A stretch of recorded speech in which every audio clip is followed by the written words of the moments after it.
or so? Yeah, we'll go. Okay. All right, we're ready. Questions for student athletes from Tennessee. We have 2 handheld mics. Let us get them to you. Raise your hand. Let us know who you are, who you're with. Reminder, no recording at all of the press conferences. Who has the first question? Right there, middle of the room. Trey Wallace, Outkick. Zakai, we spoke with your brother, Armani, just a little bit ago, and we talked about the matchup going into tomorrow and kind of the realization that it's actually happening. He also said you were up 6-5 in a series of one-on-one competitions with him. But overall, looking at this as a whole, how cool of a moment is that you're going to be able to experience tomorrow night? Yeah, man. Well, I mean, it's really cool. You know, not too many times that 2 brothers face off in a big-time tournament like this.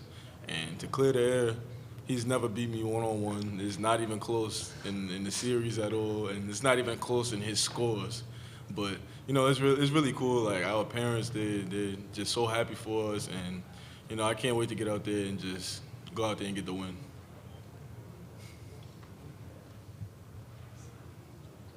Oh, no more. Second row. Hey, Kelly Blackburn with Niner Times. This is another question for Zakai. How do you feel the competition will be between you and your brother tomorrow at the game? Yeah, well, it's me and him. We're 2 competitive people. Like, we've gotten plenty of fights just over us being competitive. And at the end of the day, it's still a team sport. And me and my team, you know, we're really competitive as a team. I'm not sure how they are as their team, but I know on our end we're really competitive, and we're gonna do whatever it takes to go out there and get the win. Third row. Zakai, could you, Mark Cannicero from the New York Post, can you describe your brother's game? Strengths, weaknesses, etc. Yeah, I would say just everything he does, I do a little bit better, except for athleticism and height. Those are the only 2 things that he has better than me, athleticism and height. But everything else, I do better, times probably about 5.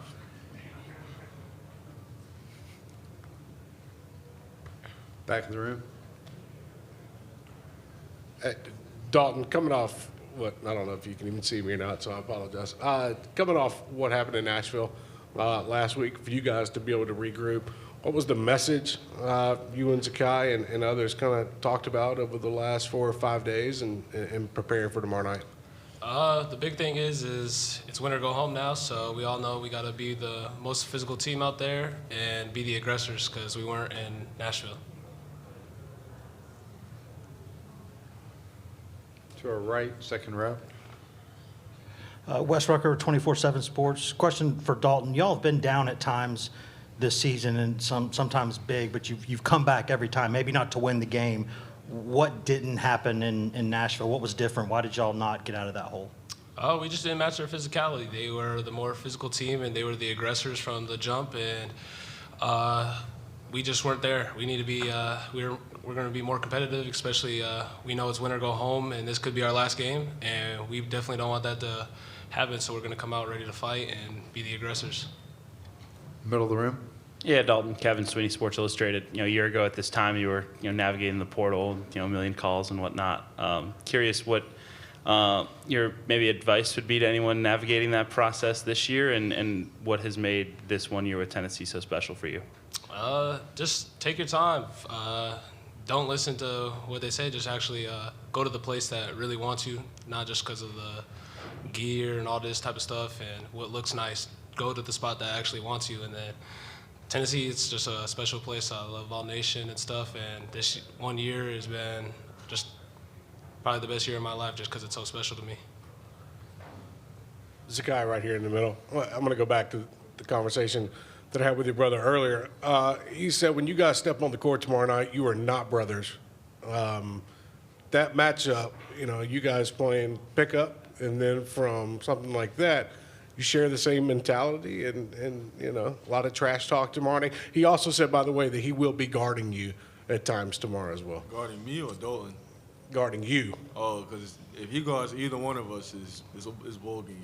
But on a serious note, I would say, like I said before, I'm really competitive, and no matter if it's pickup, one-on-one, just a regular workout, I want to win in everything. So it's going to be the same competitiveness and the same mindset. Like once we step between them lines, whether it's my friend, my brother, whoever it is, whether it's my dad, it doesn't matter. I'm trying to go out there and win. Middle of the room.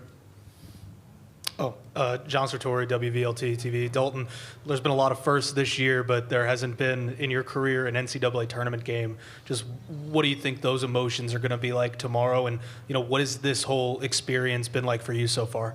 It's been real cool. I mean, I'm trying to take it all in because it's my first March Madness, and my teammates will be there. Make sure that the team's locked in, all of us that haven't made it or are going to be the first ones. It's going to be they'll make sure we're in check, so we're going to be fine.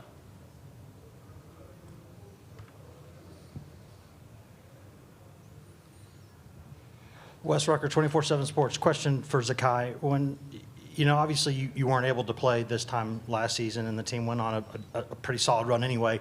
But with you back now, how do you kind of personally fight the urge to try to make up for everything and put too much on yourself going into this tournament? Yeah, well, I wouldn't even say that I'm trying to put a lot on myself. Just like how when I'm playing, Coach Barnes tells me you can't get it all back in one play. I would think of the same situation like this. I can't get any of the time that I lost back. So whatever I do, and I go out there, I just go out there and play. I can't think of it as, I'm gonna go out there and do this or that just to make up for a lost year. I can't think of it like that. I'll just go out there and play and do whatever it takes to win for me and my team. Zakai, Steve Reed from the Associated Press. You haven't been here this whole time, but the last 5 tournaments Tennessee's been in, they've been defeated by a lower seed. How anxious are you guys to kind of break through, get past that Sweet 16 and make our deeper run? Yeah, well, we understand that every team in this tournament is good, from the first seed to the 16th seed in every region. Every team in here deserves their spot. They went out there and earned their spot. So we understand that they're good and everybody can play. So we don't take any team for granted. We don't overlook any team. We're just gonna go out there and do what we need to do to win. We won't look at any names or any number beside their name. Dalton, you want to take credit for that? About losing to it, about playing, about the history of Tennessee at the tournament? Do you want to answer that question? Oh, yeah. Just, staying locked in. It don't matter, like Z said, if they're a 16 seed or 15, it don't matter. They made their run to get into March, and we just got to play like it's a great team, because they are a great team to get into this tournament. And for those of you on Zoom, if you have a question, please use the raise hand function if you are interested in a question. Any other questions from the room here? No more questions? Anybody else on Zoom? Okay, thanks, guys. We'll see you tomorrow. Thank you. Thank you.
So you tell me, you give me a position.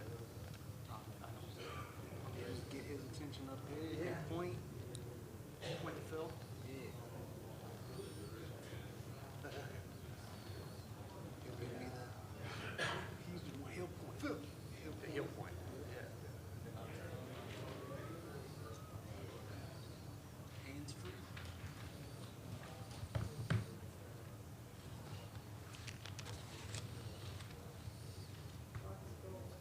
One of the benefits of covering Charlotte is that I recognize every single volunteer employee here.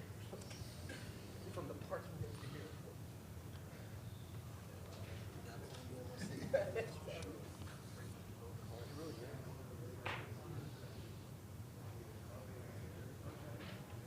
I saw Chris and Darren. Everybody from Pops. I just got pretty much Monday. Once we got back from Texas, obviously. I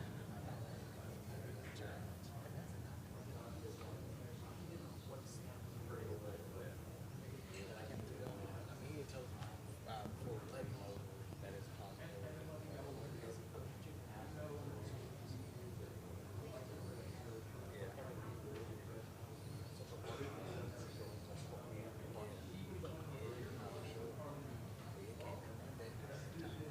I got nothing to do, so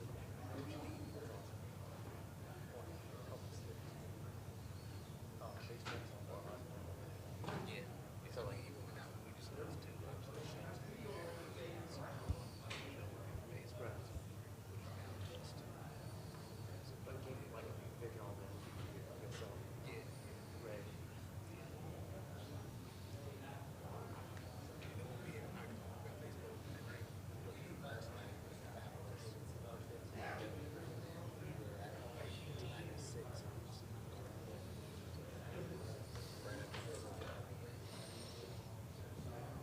It's a busy day.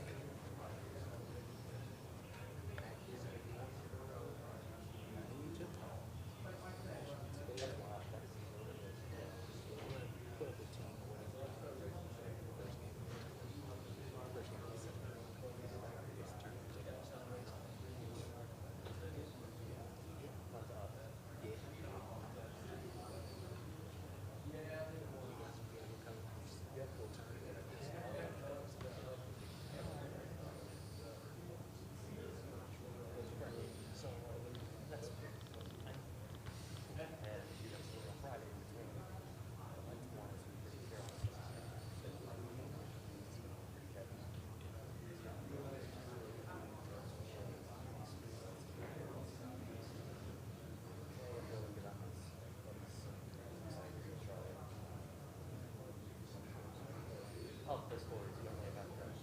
Yeah, there's a couple connections. I think there was yeah.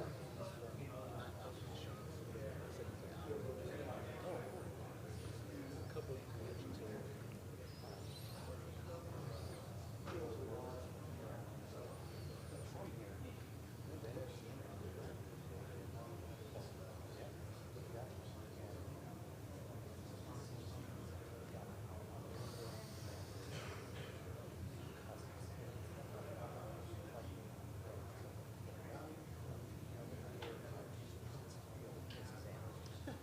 Like she told me, like everything that I keep on writing.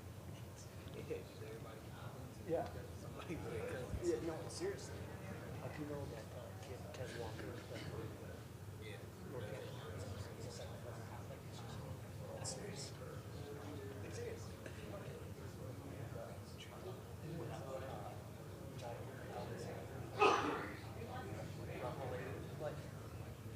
Expensive. It is. But he was saying like, yeah, you know, I went to play a big time conference. This is my first time in the tournament, he said. Because he was at Louisville. So stuff like that's fine. His storyline is great.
Delayed a bit. He's delayed a bit.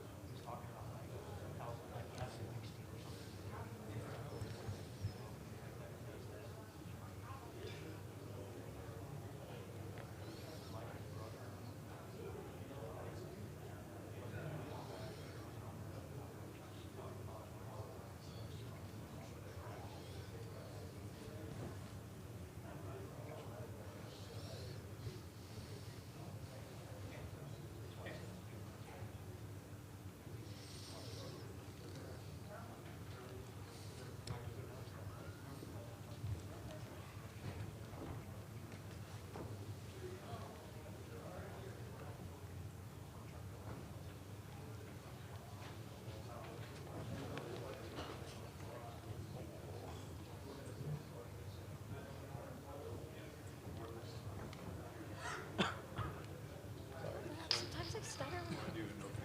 No, I'm ready to make questions. Okay, questions for Coach Barnes? Let's go second row. Rob Lewis with VolQuest.com. Coach, just do you have any concerns about the performance against Mississippi State lingering, or do you feel like you got one out of the way and you can kind of flush it? Well, we have to put it out of the way. I mean, we didn't play the way we wanted to play, didn't get the result we wanted, but you always have to put it behind you, get ready for the next one in front of you. I can tell you as a coaching staff, we've let our guys know right here how good an opponent we're playing at St. Peter's. We've been into film with them enough and talked about it, and it's up to us as coaches to do our job, and it's certainly up to the players to get themselves mentally ready and focused to know that we're getting ready to play a team that is as capable as anybody in this tournament. Hey, Kelly Blackburn for the Niner Times. You know, this is the 6th straight year that Tennessee has made the tournament. What has been the formula for your team's success this year in making it back? Well, again, it always starts with the players. We've got a great administration at the University of Tennessee, and that have provided us and our players with everything that we need, but it still goes back to the work, the commitment that the players have to put into it, and we're excited because, you ask any player, I think they would tell you that they want to be a part of this event this time of year, and we're blessed to have had a lot of guys that have done what they need to do to get us back here. Front row. Coach Steve Reed from the Associated Press. How much does having Dalton help you guys? I know you've had some struggles in the tournament over the last few years, but how much does having a big-time scorer like that take some of the pressure off the other guys and maybe get you through past that Sweet 16? Well, I think it's important when you got a guy that's as good a player as he is, but he would tell you, too, that he needs those other guys to do their part because of the attention that he's starting to get from everybody. Obviously, he would be the #1 target for a team getting ready to play us. And with that said, he's in a role that in some ways he's never really been in it. With all that's come his way this year, everything that he's gotten, he certainly deserves it. But I think he would tell you, too, that his teammates have helped him there along the way. But we need him to do what he does, but we need his teammates to do what they need to do to help him. Back right, aisle.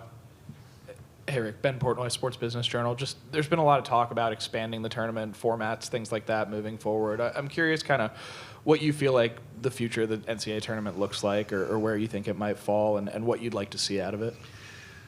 Well, I don't know where the future of the intercollegiate athletics is going with leagues getting bigger or anything like that, but where we are today, I don't think you can ask a team to win more than 6 games to win a national championship. It's really demanding. If you ask me, are there teams that are right there that are worthy to be in? Maybe you could add maybe 4 more for play-in games, something like that. But teams that have had great years and teams that, again, winning 6 games in this tournament is hard. It's really, really hard. And also, I think we do have a 3-week window here where we captivate the country, and we're in I think, the most exciting sporting event because every state in our country can be represented in some way, somehow. And so I'm not for expanding the tournament to make a national champion have to win more than 6 games to get there. Middle of the room to our right. Yeah, Rick, can you ever really know what to expect when you get into this tournament? I mean, you look at your team this year and you would probably say the season would set up to be about as confident as you could be in this group, but I mean, is it just different right now? The answer is I don't. I wish I did. I wish I knew everything that went into every player's mindset, what he's thinking right now with everything that because I can tell you I've been blessed to be in this tournament a lot, and if it were up to me, we'd win every game. We would have never lost. And a lot goes into it. It's different, but it's hard. It really is as a coach. I mean, you'd like to feel like you can get a read, and sometimes you think you've got a read and it's wrong. Sometimes you don't think you have the read and it turns out better than you thought. So I wish I knew that. And if I did, I would fix it all. But I'm hoping that our guys, again, understand it's truly an honor and it's a blessing that they got themselves here. And when it's all said and done, you want to look back and know that your work and everything you did, you left it out there and there's no regrets. Middle of the room to our left. John Treach, WCCB Charlotte. No matter how much success you have, to a lot of people around here, you'll be the guy from Hickory and Lenore-Rhine. Can you allow yourself to, at this point in your career, appreciate this, being here in Charlotte, and savor this experience? I've been gone so long, but I am from North Carolina. I'm from Hickory, and so much of me, I like to think I'm the same back then. And I was telling stories back there. I was in the 10th grade. I came to the old Charlotte Coliseum, and I think the night I was there, I watched Pistol Pete Maravich score 49 points against Clemson. They had the lead scorer in the ACC, a guy named Buster Tazelo. And then my first game as a college coach was in the old Charlotte Coliseum when I was at Davidson. I remember telling recruits 11,666, and I also told the story. That's the first time that I was able to personally meet Coach Smith. I'd watched his team beat John Kuster's Boston University team there. So I do have a lot of great memories. I do. I remember, I tell everybody, when you grew up in Hickory and you really wanted to impress a girl, you drove her to Charlotte and took her to the open kitchen. And I think it's still there.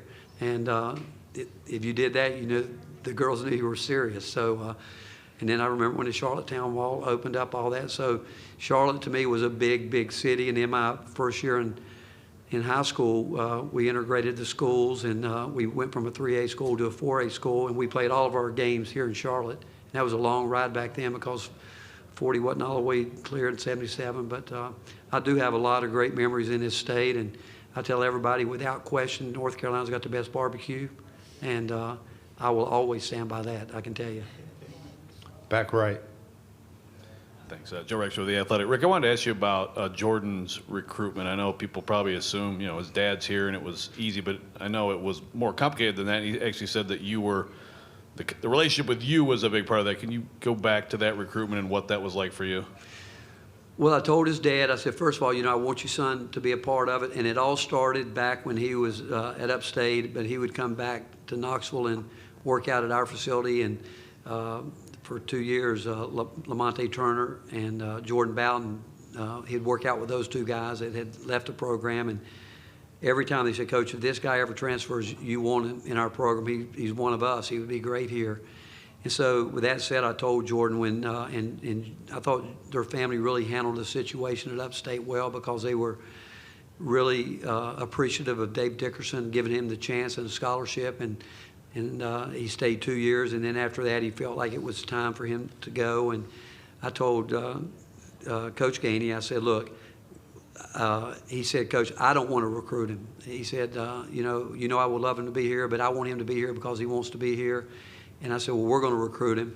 And if we don't get him, you might be looking for a job, but, kidding with him. But I used to kid with him. But I knew one thing right off the bat, his mother wanted him to be there. And that I knew. And then the more you're around the family, you knew how close-knit they were. But I did want Jordan to feel that we weren't taking anything for granted, that we wanted to recruit him and we wanted him to be a big part of our program. And so we recruited him more so than his dad as a staff, and personally I did, but talking to his mom too, again, and she said the same thing. We want him, if this is where he wants to be, we want him to make that decision, and when he did, we were obviously excited about it. Front row. Rick, over the last few years, we've seen, kind of changing of the guard, a lot of the old coaches stepping away, Roy, Kay, Boeheim, even Saban on the football side, and some of them said, kind of the fun has gone out of it. because of the NIL and the constant turnover, the transfer portal. How much of an impact has that had on coaching? And, I mean, is it still fun? Well, it's always fun when you got a group of guys that you love being with every day. The one thing that I read an article where Coach Saban had made the comment that after his team lost, the way they acted. I thought about that immediately after our game against in the SEC tournament against Mississippi State. I walked in the locker room. The first person I saw that beat me off the court was Zakai Zeigler, and he was crying. And I think as long as you've got players that you know that really care and they want to really work at being the very best they can be, I think if players are just playing for the sheer money of it, I think it would drive all coaches crazy. But, you know, we've got decisions as coaches to make. We've got to do our intel there. We've got to let guys know that, hey, we don't want them to come because of the money. We want them to come to be part of a program that we're trying to build. We also have we think that we have a great freshman class that we're excited about, that we think it's now, when we're done in this tournament, it's going to be their turn to step in there. But the best part about coaching, I think all those guys, which to me, it's sad because I've got so much respect for Jim Boeheim, Roy, and Coach K, that and other coaches, that it is a different game. It is. And now the only positive thing I can say about it is, you know, they would all tell you that we used to have to recruit guys for 2-3 years and maybe not get them. Now, because of the transfer portal and the NIL, it could be a 10-day process and you move on. That's the only, I guess, if there is a positive from what's going on right now, it's that you maybe not have to put as much time in recruiting, and you can find out real quick whether you're in, you're out, and you move on to the next one or whatever it may be. But I think that all of us would tell you that we're probably not happy to where it is today, the way it is, because we don't really know what's going to happen 5-10 years from now with where we are right now. And I think that us that are older are probably concerned that in some ways, and again, I don't think any of us have ever had a problem with guys making money, but in the long run, how's it going to affect them when they get older and when all this is shut down? Take 3 more. First one to our right. Wes Rucker with 24/7 Sports. Rick, is there something to be said for being in this tournament and playing a team that has already been through those situations where if they lose, their season's done? Because that obviously hadn't been a thing for y'all yet. Is that something that plays into this at all? Like, what do you mean? Like in terms of it, like St. Peter's, like if they had lost in their conference tournament, you know, they wouldn't be here. And well, again, but they didn't, and they are here. And when you look at the teams that are here, they've earned it. And I don't care if you're playing in this tournament. I have a great deal of respect for the basketball committee, and I learned it a long time ago from Dave Gavitt, and obviously Danny was on my staff, and I know how hard that committee's working to try to be fair, to get everybody in. And all they do, I don't know how it all comes about, other than the fact I know how hard they work at trying to get it right. And so if you're in it, you've earned it. And if you're in it, you've got to believe that you've got a chance to advance and move on. Last row. Hey, Rick. Alex Zetlow of the Charlotte Observer. Back to the North Carolina connections. Justin Gainey, your assistant coach, also has it also is a big deal to this state in basketball. Have you two had a chance to reminisce on you coaching against him? How do you guys think he'll feel when you step out on the court tomorrow? Just anything like that. Well, I just always tell Justin, I said, I appreciate you. I think, you know, you helped me win 8 games, you know, kidding with him all the time, because, you know, I watched him and had great respect because he was so highly competitive. And his high school coach, Freddie Johnson, was my first year at Davidson College. Eddie Biedenbach said, "You've got to grow our camp." And I found out that Freddie was taking a bunch of kids to the Duke camp, and I called him. I said, "We'll pay you $150, and I'll give you $10 for every kid you bring." I think he brought 125, and Eddie thought I was great. He didn't know I was paying the guy $10 extra to bring each kid.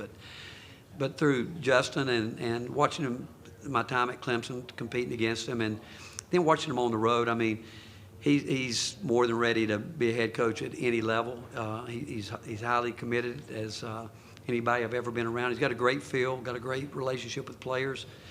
And him coming back here, I'm sure he's like anybody being hit up right now for a lot of tickets. But I tell you, it's when we hired him, I knew right from the beginning we'd hit a home run. And like I said, I think I've got the best staff in the country. All of them, I think, are ready to be head coaches if they wanted to. And certainly Justin has had his opportunities, but he is a guy that I know that when he makes that move, he'll make the right decision.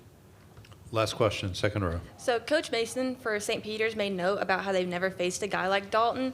What's your plan on utilizing him in tomorrow's game and just making sure he doesn't get shut down? Well, I would never shut him down if it was up to me, you know. And you know, we have different things that we do to try to get him going and make it hard for teams to sit in one area waiting on him to think. We try to move him around as much as we can, but he'll have to do a lot of that on his own. His team, he knows he's going to have to find different ways to score because they could. You know, we think that they could show us a lot of zone tomorrow, and it could be some different things. I mean, at this time of year, you got to be prepared for everything. But they could again. They're really good, hard-nosed, tough. I've got great respect for Northeast basketball because of my time at Providence, and they're a tough-minded team that. They know how they play. They know what they do. And there is no doubt they've got guys that I know are going to look at a challenge and say, hey, let me take that challenge. And so Dalton's going to have to work, but his teammates are going to have to do their job, too, to help him do what he needs to get done. All right, thanks, Coach. Thank you, guys. Surprised Freddie only brought 120. He couldn't find any more, huh? If he would, I know he would.